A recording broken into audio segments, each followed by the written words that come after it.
Meu pai vendeu a casa que herdei e disse que o dinheiro seria usado para pagar as férias do meu irmão. Eu ri. Uma semana depois, quando meu advogado chamou a risada, desapareceu. Honestamente, pensei que meu pai estivesse brincando quando disse que esse dinheiro seria para as férias do meu irmão depois de vender a casa que herdei. Até ri, mas uma semana depois, quando meu advogado ligou para ele, não havia mais espaço para riso. Aquela casa significava tudo para mim. Não era apenas uma propriedade deixada no testamento da minha avó. Era aonde passei a maior parte da minha infância. Onde me sentia seguro quando as coisas ficavam difíceis com meus pais. Minha avó era a única na família que realmente se importava comigo. Praticamente me criou enquanto meus pais estavam ocupados demais com suas próprias vidas e focados demais no meu irmão mais novo, Adam. Ela sempre esteve lá para mim. Ela me fazia sentir que eu importava e quando morreu me deixou a casa. Não foi uma surpresa. Meus pais raramente a visitavam, nunca moveram um dedo para ajudar enquanto ela estava doente. Adam, o filho dourado, também não se importava, estava ocupado demais fazendo nada. Aos 24 anos ainda morava em casa, desempregado, mas de alguma forma cheio de potencial aos olhos do meu pai. Há muito tempo aceitei que eu era o filho esquecido, o que tinha que se virar sozinho. Mas nunca pensei que chegaria a esse ponto. Uma tarde, decidi passar pela casa só para vê-la. Eu não havia me mudado para lá. Já tinha meu próprio lugar. Mas gostava de saber que ela ainda estava lá esperando por mim. Mas ao chegar, senti que algo estava errado. Havia carros na frente, não os meus, nem os da minha avó, mas de outra pessoa. Caminhei até a porta e toquei a campainha. Alguns segundos depois, um homem de uns 30 e poucos anos abriu a porta com uma mulher parada atrás dele. Eles pareciam confusos. "Posso ajudar?" perguntou o homem. Franzi a testa. "Sim, esta é a minha casa. Quem são vocês?" A mulher soltou uma risada nervosa. "Compramos esta casa no mês passado do proprietário." Senti como se tivesse levado um soco no estômago. "O quê?" O homem cruzou os braços. "Comoramos legalmente. Qual é o problema?" Minha boca ficou seca. Olhei para eles, para os carros, para a varanda que já não era mais minha e mal conseguia processar. Peguei o celular, cheguei meus e-mails, minhas mensagens. Nada. Nenhuma notificação, nenhum aviso de venda, mas eu já sabia o que tinha acontecido. Não disse mais nada, apenas me virei, entrei no carro e dirigi direto para a casa dos meus pais. Adam era o único em casa, jogado no sofá mexendo no celular. Mal levantou os olhos quando entrei. "O que foi?" murmurou. Respirei fundo e tentei manter a calma. "Onde estão mamãe e papai?" Ele deu de ombro. Apertei os punhos. "Por que eles venderam a minha casa?" Adam piscou. "Ah, sim." Ele assentiu como se fosse um comentário qualquer. "Eles voltam logo." Então voltou a olhar para o celular. Fiquei ali parado por um minuto inteiro encarando ele. Ele simplesmente não se importava. Então esperei. Quando meus pais finalmente entraram, não os deixei nem sentar. "O que diabos vocês fizeram?" Meu pai suspirou como se eu fosse o problemático. "Olha, Robert, não era justo você ficar com a casa. Sua mãe e eu tínhamos outros planos." "Planos?" repetir. "Então vocês falsificaram documentos e venderam minha casa?" Meu pai concordou completamente indiferente. Adam precisava de umas férias. Dessa vez quase ri de novo, mas não tinha graça. Balancei a cabeça. Eu não vou deixar isso passar. Virei-me e saí, porque meu pai não fazia ideia do que estava por vir. Mal lembro como cheguei em casa, minhas mãos seguravam o volante tão forte que meus nós nos dedos estavam brancos. Ainda conseguia ouvir a voz do meu país na minha cabeça, calma e condescendente, como se não tivesse me roubado, como se não fosse nada demais. Adam precisava de uma férias, precisava de um carro. Enquanto isso, a casa de minha avó, o único lar de verdade que já tive, se foi. Estacionei na frente do meu apartamento e fiquei ali por um tempo. Eu não ia deixar isso passar, mas também não ia me precipitar sem um plano. Meu pai era arrogante, mas não era burro. Se fez isso, deve ter coberto seus rastros. Então liguei para meu amigo Daniel. Daniel era advogado, e não apenas bom no que fazia, mas implacável. Se houvesse qualquer sinal de fraude na venda, ele encontraria. Contei tudo para ele pelo telefone, e quando terminei, ele estava furioso.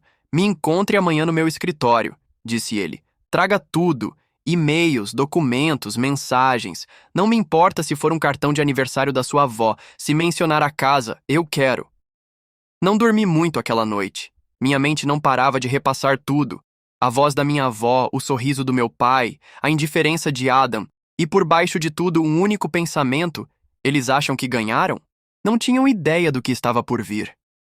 Na manhã seguinte, me encontrei com Daniel no escritório dele, entreguei cada documento que tinha, o testamento da minha avó, extratos bancários, até mensagens antigas onde ela falava o quanto queria que eu ficasse com a casa. Ele revisou tudo por um tempo, então se recostou na cadeira. Seu pai é um idiota, disse finalmente. Ergui uma sobrancelha. Por quê? Porque ele não só cometeu fraude, como deixou um rastro de papel. Daniel girou o monitor e me mostrou algo que eu não esperava. Uma assinatura falsificada.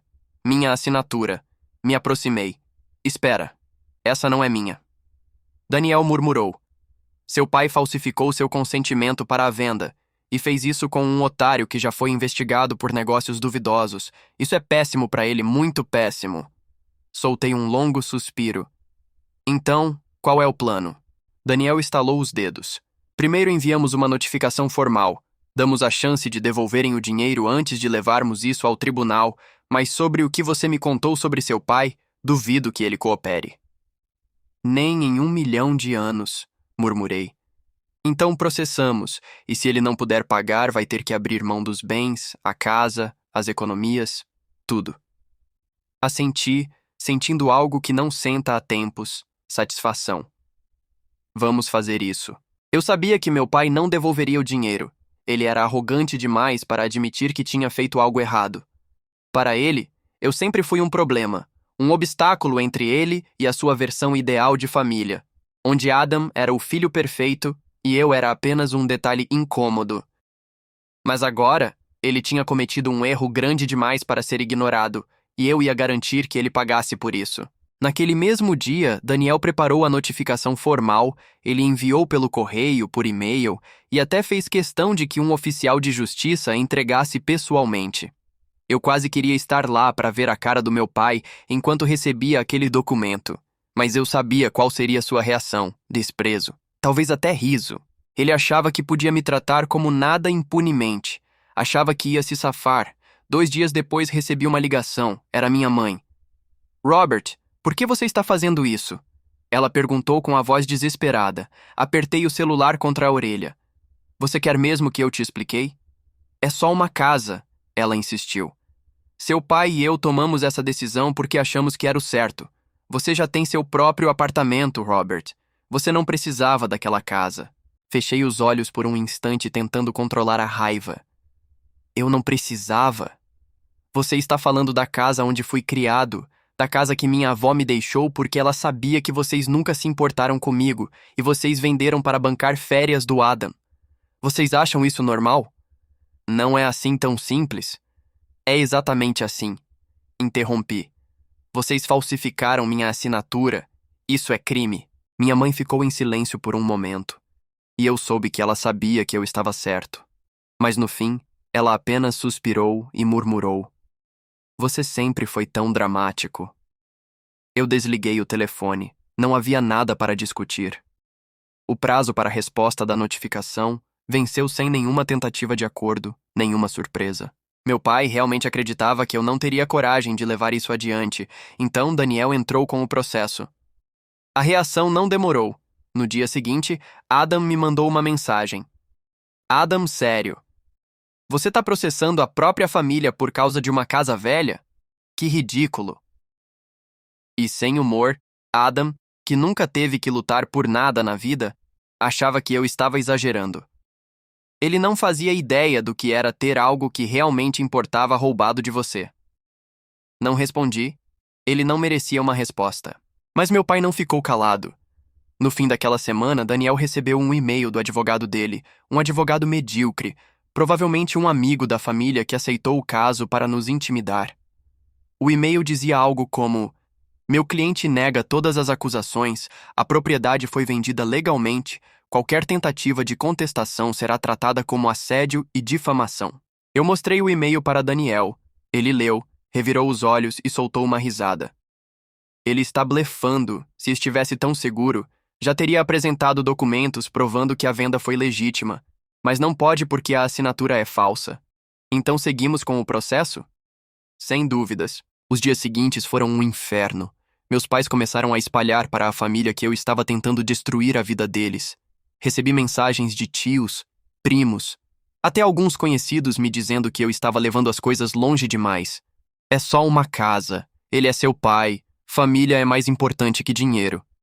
Mas ninguém se perguntou por que ele fez isso comigo.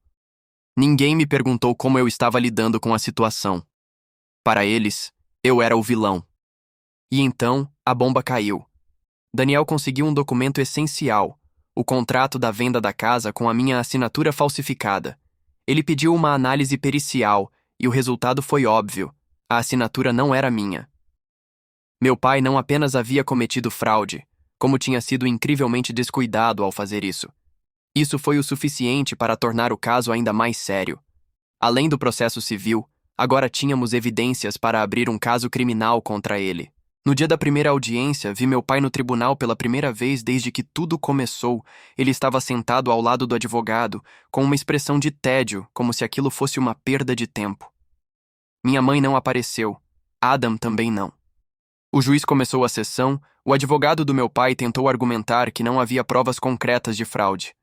Daniel, sem dizer nada, apenas entregou os documentos analisados pelo perito. O juiz olhou por alguns segundos, depois para meu pai. Senhor, pode me explicar por que a assinatura do seu filho parece ter sido falsificada? O rosto do meu pai ficou vermelho. Ele começou a falar algo sobre erros administrativos e mal-entendidos, mas o juiz não estava convencido. A audiência terminou com o tribunal ordenando uma nova análise de todos os documentos financeiros relacionados à venda. Isso significava que, se meu pai estava escondendo algo e eu sabia que estava, não demoraria para descobrirem. Quando saímos do tribunal, ele finalmente quebrou o silêncio e veio até mim. Você acha que ganhou alguma coisa? Ele rosnou. Isso não vai acabar bem para você, Robert. Cruzei os braços. Não, pai. Quem acha que pode se safar de tudo é você. Mas isso acabou. Ele me encarou por um longo momento, depois se afastou. Naquela noite, sentei no meu apartamento e deixei tudo afundar. Ainda havia um longo caminho pela frente, mas pela primeira vez em muito tempo, eu sentia que estava no controle. 2 semanas depois, recebemos a notificação oficial. O tribunal reconheceu a fraude e anulou a venda da casa. A propriedade voltaria para mim, e meu pai foi condenado a me pagar uma indenização. A melhor parte, ele não tinha o dinheiro. Isso significava que ele teria que vender a própria casa para pagar o que devia. Quando essa informação chegou até ele, recebi uma última mensagem. Pai, você destruiu sua própria família. Espero que esteja feliz. Olhei para a tela por um momento. Sorri. Eu nunca estive tão feliz. Meu pai sempre acreditou que era intocável. Ele viveu a vida toda convencido de que podia fazer o que quisesse, que nunca teria que lidar com as consequências das próprias ações, mas agora ele estava encurralado. Eu já tinha conseguido recuperar minha casa, mas o destino tinha mais uma surpresa para ele. Eu soube da notícia alguns dias depois de ganhar o processo. Daniel me ligou com um tom divertido na voz, o que era raro vindo dele. Você não vai acreditar, disse ele. Me diz que meu pai foi preso. Brinquei jogado no sofá do meu apartamento. Daniel soltou uma risada curta. Ainda não, mas os compradores da sua casa entraram em um processo contra ele. O quê? Eles estão exigindo uma indenização. Alegam que foram enganados, que seu pai vendeu um imóvel sem a devida documentação e que agora perderam a casa que compraram legalmente. Dei uma risada baixa. Não era uma risada de humor, era puro alívio. Finalmente há algo justo nesse mundo. Daniel continuou. Eles têm um caso sólido. Seu pai vai ter que pagar uma boa quantia. E ele tem esse dinheiro? Não. Aquela única palavra foi suficiente para me fazer sorrir de verdade pela primeira vez desde que tudo começou. Quando voltei à minha casa, para começar a organizar tudo, encontrei os antigos compradores. O casal que havia se mudado estava lá para pegar suas coisas. Por um momento, senti uma pontada de culpa. Eu sabia que eles não tinham culpa da fraude do meu pai. Eles apenas compraram a casa sem saber de nada. Mas eu também não tinha culpa pelo que aconteceu. A mulher foi a primeira a se aproximar. Você é o verdadeiro dono, certo? A sentir, ela suspirou, parecendo cansada, mas sem raiva. Olha, queremos que saiba que não temos nada contra você. Sabemos que você foi enganado tanto quanto nós. O marido dela se aproximou cruzando os braços. Seu pai, por outro lado, espero que apodreça na miséria. Soltei uma risada curta. Posso concordar com isso. Eles explicaram que estavam processando meu pai por danos financeiros e emocionais. Tinham gastado muito dinheiro na compra, na mudança e nas reformas. Tudo por nada. Agora estavam sem casa e sem o dinheiro que investiram. Isso não é culpa sua, disse o homem. Mas alguém tem que pagar. Assenti lentamente. E ele merece cada centavo que tiver que pagar. Eles pegaram as últimas caixas, se despediram e foram embora. Mesmo sem nunca termos nos conhecidos de verdade, eu sabia que havia um respeito mútuo ali.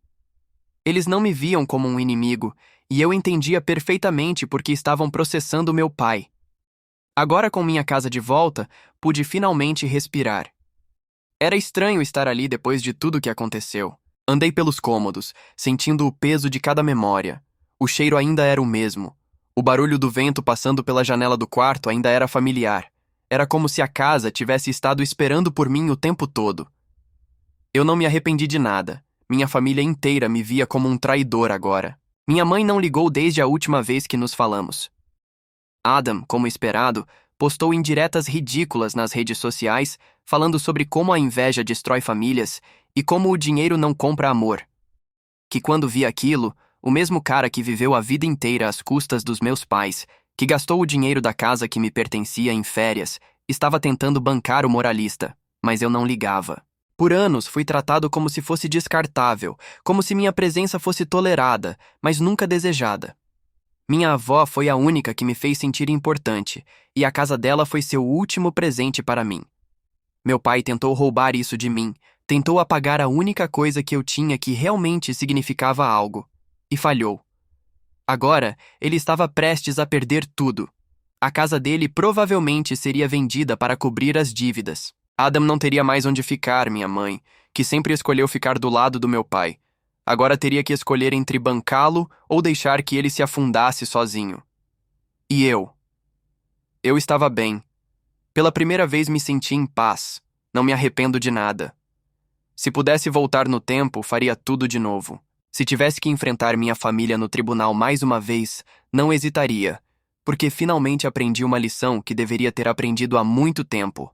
Família não significa nada quando essas pessoas não te tratam como tal, e eu não devia nada a ninguém.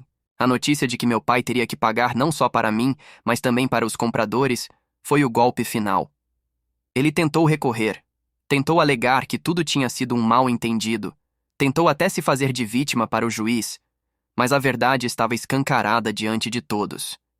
Ele não apenas cometeu fraude, como enganou duas partes ao mesmo tempo, e no fim, a justiça foi feita.